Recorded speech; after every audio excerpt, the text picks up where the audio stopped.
Salut tout le monde, c'est Armir et aujourd'hui on se retrouve pour le 4ème épisode de mon super pouvoir. Et comme je trouve pas de nom et que vous semblez quand même bien aimer celui-là, je pense que je vais le garder.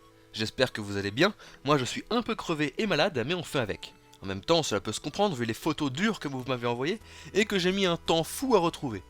Aujourd'hui je vais vous montrer en 10 minutes comment j'ai fait pour retrouver 3 photos sachant que certaines ont littéralement pris 3 heures à retrouver. J'espère que vous verrez les vôtres parmi toutes celles que j'ai gardées dans cette vidéo, même si j'en retrouve en général beaucoup plus et que je garde que celles qui sont les plus dures, ou qui m'ont pris le plus de temps, ou qui m'ont plus amusé à les retrouver. Sans plus attendre, voici les 3 photos que j'ai décidé d'analyser cette fois-ci, et pendant cet épisode, je vais vous faire voir du pays, voire des pays. Enfin deux. Mais bon, passons tout de suite à la première photo. Cette photo a été prise par Nick Dudis et paraît relativement facile à retrouver. En effet, il y a pas mal d'indices exploitables, la position du soleil, cette grande route, etc. Pas beaucoup de points de vue peuvent offrir cette configuration en France. La photo est très probablement prise depuis un pont et certainement pas depuis un drone car voler à cette altitude au-dessus de voitures qui vont très vite, c'est très dangereux, ne faites pas ça. Nous avons aussi une limitation à 70 et quelques bâtiments visibles qui me font pencher sur le fait qu'on doit se retrouver en milieu plutôt urbain. En même temps, cette portion de voie est quand même une piste cyclable sur laquelle on peut prendre le temps de lire des affiches et elle se trouve littéralement au pied de la double voie, sans barrière. C'est pas du tout commun, c'est même plutôt dangereux je trouve. Mais je pense difficilement qu'on puisse retrouver ce genre de choses en pleine campagne. Bien. Nous voyons sur la droite qu'il semble avoir une route parallèle à la 2x2 voies, plus étroite, qui semble probablement soit être la trace de l'ancienne route, soit une route reconstruite très peu de temps après. En effet, je pense que ce tracé de route existe depuis plutôt longtemps mais qui n'était absolument pas en 2x2 voies. Ce qui me fait dire ça, c'est ça. Ça me semble être un alignement d'arbres de bordure de route comme on peut en trouver souvent le long des vieilles routes droites et nationales. Mais cet alignement ne borde la route que sur son côté droit. Je pense donc que cette partie de la route est assez récente, voire que l'urbanisation de ce côté est bien plus récente que l'urbanisation de ce côté. Quoique si on a pu construire cette route après coup, même après l'alignement d'arbres, ça veut dire qu'il y avait de la place pour faire cette extension et que cette urbanisation est sûrement quand même plus récente que la construction de cette route. Bref.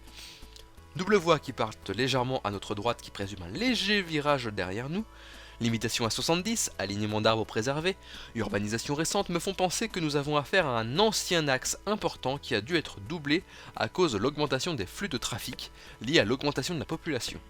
Donc nous sommes sur une entrée ou une sortie de grande ville.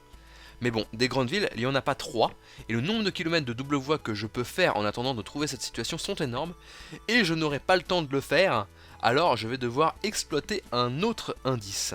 Et cet indice, c'est ça. Alors oui, cet indice est dégueulasse, et on peut lire que le nom de l'enseigne, et tenter de voir à combien de kilomètres il faut tourner à droite pour y arriver, en l'occurrence 2. Mais je n'arrive absolument pas à voir le nom de la ville ou de la zone industrielle de cette putain d'enseigne qu'on devine être un Raboni. Qu'est-ce qu'un Raboni, allez-vous me dire? Raboni est un magasin de menuiserie obscure qui ne se trouve qu'en région parisienne et dans certaines villes de Normandie. Que là, oui. C'est assez restrictif, mais tant mieux, puisque ça me permet de limiter ma zone de recherche. Alors moi, j'ai commencé à faire le tour de toutes les enseignes avant de le trouver, et évidemment il fallait que ce soit le dernier que je vérifie qu'il soit le bon, donc c'est pour ça que j'ai pris 3 heures. Mais avant de vous montrer où c'est, je vais vous montrer un indice supplémentaire que nous aurions pu exploiter, mais que j'avais choisi de ne pas exploiter parce que je n'étais pas sûr de cela. C'est ceci. Alors, on ne voit absolument pas ce qui est marqué ni à combien de distance c'est, mais on peut, en plissant les yeux, reconnaître le logo de ce magasin. C'est un Leclerc. Ce qui vous permettrait, entre autres, d'un rapide coup d'œil, d'éliminer rapidement des magasins Raboni avec aucun Leclerc à proximité. Et voilà comment on peut retrouver, même si ça nous a pris du temps, cette photo qui a été prise avec cet angle de vie, depuis la ville de Maurepas, adjacente à la ville de Trappes, en région parisienne. Voilà, c'était simple, non ? Et pour ceux qui se demandaient, effectivement cette route là était l'ancienne et effectivement aucun des deux côtés n'était urbanisé avant. Voilà tout. Bref, passons rapidement à la prochaine photo. Cette prise de vue qui nous a été proposée par Cocolf est assez intéressante puisqu'elle nous donne des détails, mais pas tous, et donc elle est relativement contraignante à trouver mais absolument pas impossible à retrouver.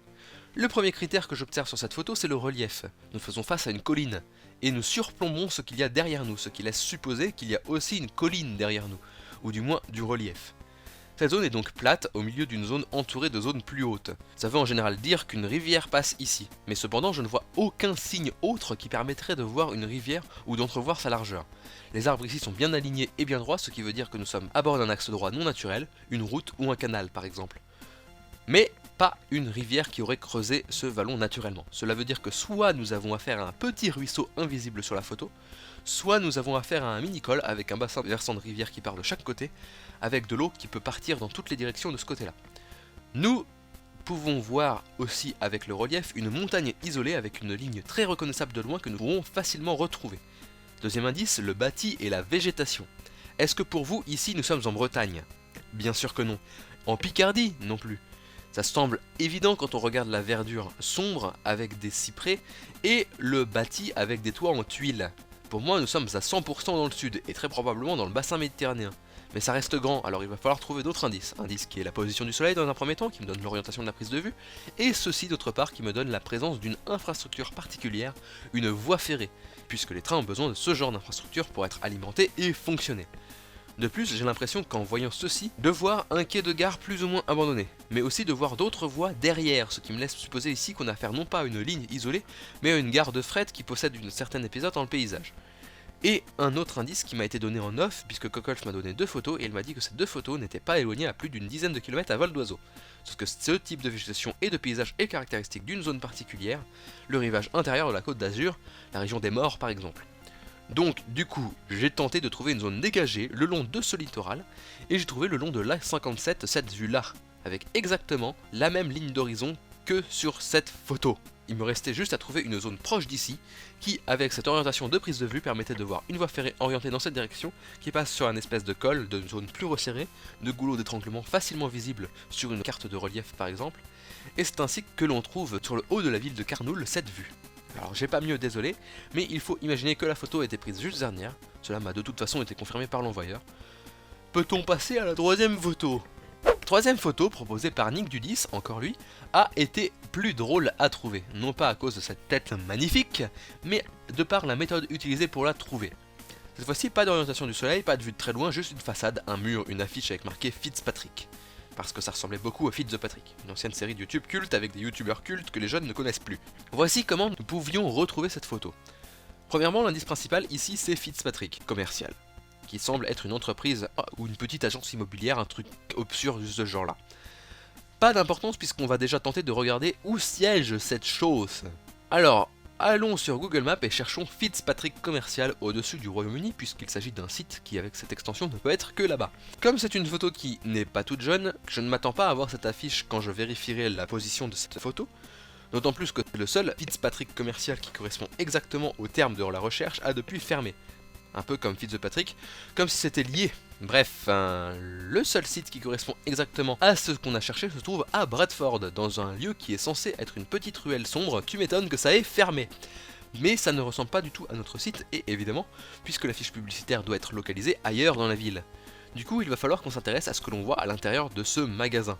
Hormis le Pikachu, la Pokéball et l'emoji caca affublé d'un chapeau de Noël, on voit que nous avons affaire à un magasin de fringues à bas prix où tout se brade à 5 euros, enfin à 5 livres, mais n'ayant pas le nom, et sachant que des magasins de fringues, il y en a pas mal, j'aurais pu exploiter un autre indice, ça.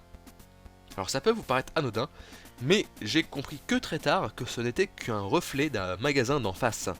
Bref, il fallait que je trouve un magasin à Bradford qui s'appelle That's Entertainment CD DVD Games. Et s'il était localisé à côté de ce truc, j'aurais juste à voir en face de la rue. Et il y en a un juste là. Et il suffit ensuite de se mettre dans cette rue et de retrouver ce magasin avec les mêmes affiches mais d'une autre couleur et sans le panneau Fitzpatrick.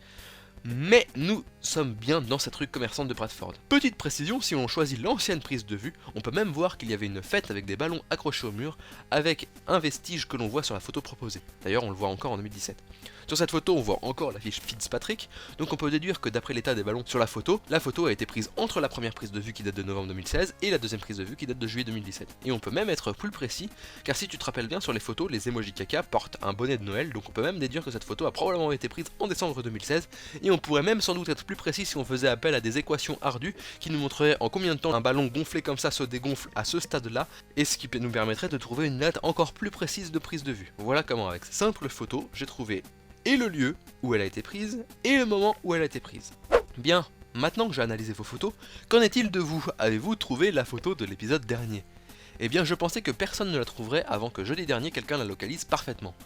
Vous aviez plusieurs indices, le radar d'une part, le panneau au loin sur lequel on ne voit rien de marqué, mais sur lequel on voyait qu'il n'y avait aucun fond bleu, et donc que ceci n'était probablement pas une autoroute. Le fait que ce chemin soit adjacent à la route, qu'ici vous sembliez avoir vu un passage pour les animaux mais qu'en réalité c'est un pont sur rien qui permet de laisser passer les autres crues s'il y en a, nous sommes donc dans une vallée, mais comme personne n'avait trouvé ça, on pouvait aussi se dire que ce genre de pont ou d'aménagement pour laisser passer les animaux sauvages, c'est plutôt récent, donc cette route est plutôt récente, que là, et des gens l'ont vu, hein, il y a une ligne à haute tension qui peut être retrouvée notamment sur Géoportail, et si vous m'aviez bien stalké, vous aurez retrouvé une photo qui possède à peu près la même luminosité que j'ai postée en septembre 2016. Alors ce fut dur, mais en croisant toutes ces informations, vous auriez pu déceler que cette photo a été prise ici, sur ce chemin, à quelques encablures de Tours et de ma fac.